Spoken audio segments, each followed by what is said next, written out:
How do women test you? How should you respond? Is it a good thing or is it a bad thing when you're getting tested? That's what we're going to talk about in today's video.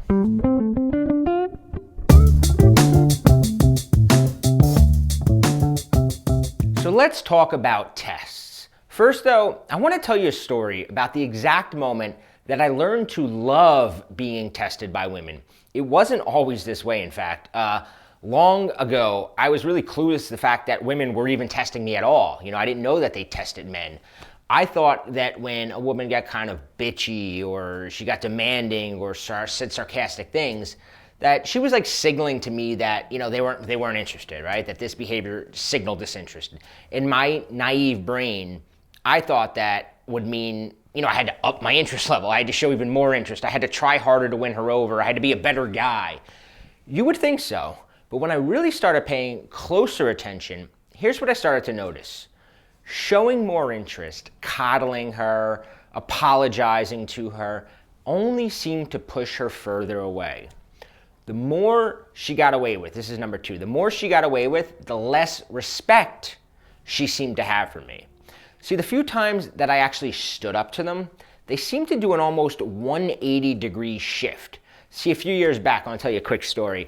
I was on vacation in Mexico with this girl, Nicole, who I'd been dating for a while, but we'd only recently kind of took the relationship to that physical level, and I was extremely into this girl. And, once I finally advanced to that physical level, I was really scared, really fearful of doing anything that would ruin it. So, like a puppy dog, I would bring her breakfast in bed. When she got snippy, I would shut up and take it. When she made rude comments about some of my friends who were on vacation with us, I obediently agreed with her and took her side. And what happened is what started out as a dream week was slowly turning into a disaster. Well, outwardly, nothing at all changed, right? In our new relationship, things were still outwardly the same. I sensed that I was losing all of her respect for me. Even worse, I felt helpless to do anything about it. She had me, and worst of all, she knew it.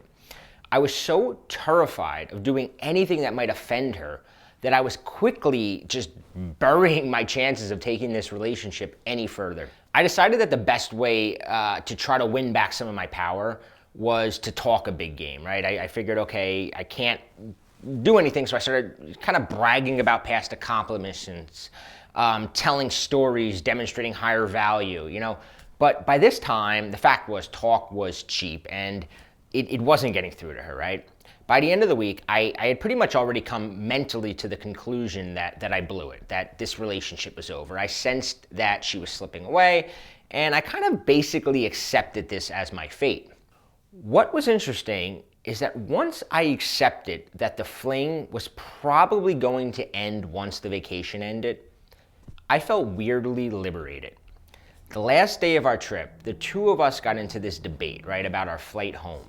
See, what had happened was a flight had opened up that would allow us to take a more direct flight back to the US from Mexico, right? Our initial flight had a stopover, a long wait, but the problem was that only two people could take the flight. This meant that I would be separated from my friends, that they'd have to take the shitty flight. I'd get to take the good flight home while they were sitting in another airport for 5 hours for the layover. Since I had basically resolved to losing her, I figured I'd rather fly home with my friends, right? I'm not gonna risk upsetting my friends for a girl that I was about to lose anyway. Here's the interesting part though. I told my girl I prefer we fly home with my friends on the longer flight. Which of course, right, this sets her off into a bitchy and sarcastic mood, and the entire ride to the airport, she's just silent, right? She'd barely look at me, just kind of in this edgy mood. When we get to the airport, she's walking faster, leaving me and my friends behind and continually telling me, hurry up, in this bitchy tone. Finally, I had enough, right? I stopped dead in my tracks, and I said, I came down here with my friends. We came here with them. I'm not gonna leave them. In fact, the truth is, I don't want to leave them. If you do, fine, go home by yourself. I'm fine with that.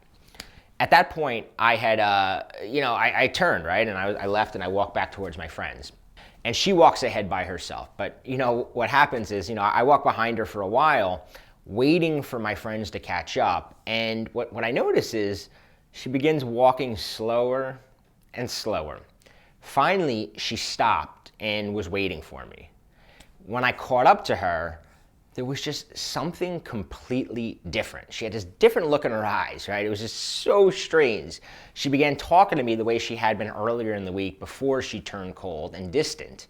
She tried to put her arm around me and kind of get me to forgive her.